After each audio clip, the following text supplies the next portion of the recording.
Plus qu'une émission, un événement. Ce samedi 13 mai a lieu la 67e édition de l'Eurovision en direct de Liverpool. Ce soir-là, Lazara portera les couleurs la France avec un titre pop léché qui s'appelle Évidemment. L'artiste se retrouve donc plongé dans un grand tourbillon médiatique depuis quelques mois. On a profité de l'approche de l'Eurovision pour demander à plusieurs artistes ayant participé au concours de nous parler de leur expérience.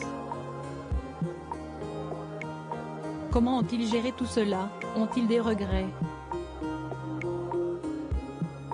Ce jour, Marie-Myriam, représentante de la France et grande gagnante de l'Eurovision en 1977. Gala.fr, l'Eurovision, quand on vous a proposé de vous lancer, quelle a été votre réaction?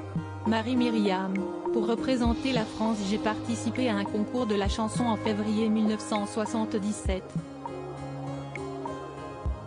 J'ai connu le résultat chez Michel Drucker qui m'a annoncé que j'allais représenter mon pays. Il m'a demandé si j'en étais heureuse. À ce moment-là aucun son ne sortait de ma bouche tellement j'étais surprise et heureuse. J'avais envie de rire et de pleurer en même temps. Gala.fr, vous n'aviez pas peur des critiques en tout genre? Marie-Myriam, je n'ai eu que peu de critiques, en fait une seule, je préfère l'oublier. Gala.fr, quand vous vous êtes retrouvée sur scène, qu'avez-vous ressenti? Marie-Myriam, l'ambiance n'était pas la même à cette époque. Mon Eurovision se déroulait à Wembley en Angleterre. Le public était très sage voire réservé.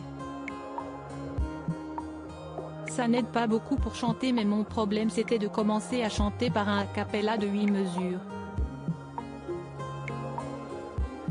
Ce qui est long. J'avais très peur. Gala.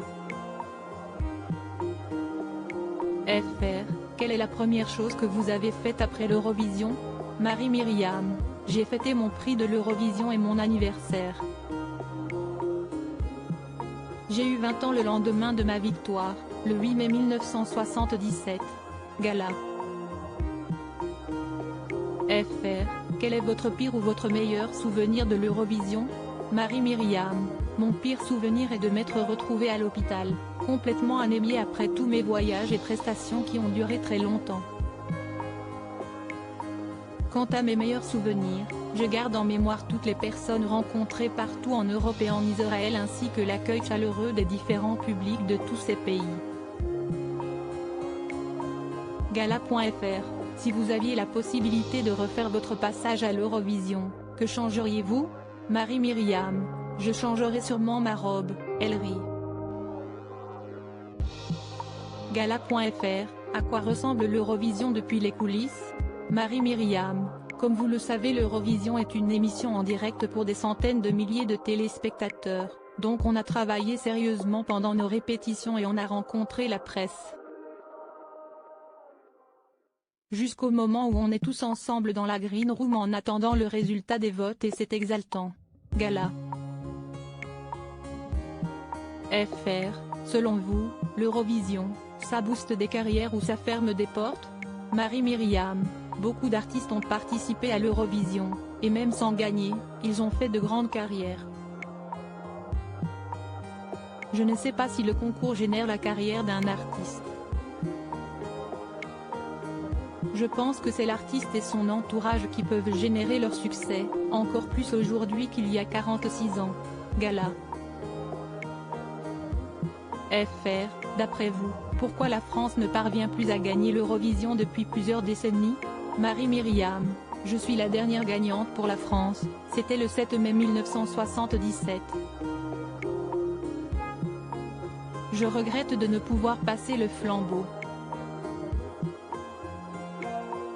Par contre, je ne sais pas dire pourquoi on ne gagne pas. Mais chaque année, je l'espère. Je pense fort à Lazara qui va nous représenter, je la soutiendrai du fond du cœur. Nous avons été second 3 fois, mais il n'y a pas de médaille d'argent et de bronze. Gala.fr, quel artiste serait parfait pour l'Eurovision? Marie-Myriam, je ne sais pas quel artiste serait meilleur qu'un autre. Pour moi, l'important est la chanson. Quelques mots sur l'actualité de Marie-Myriam. Sa compilation 40 ans de carrière, double album, est disponible chez Vagram Music ainsi que Marie-Myriam, l'anthologie 77-83e de chez Marianne Melody. Crédit photo, Gora Signing Best Image.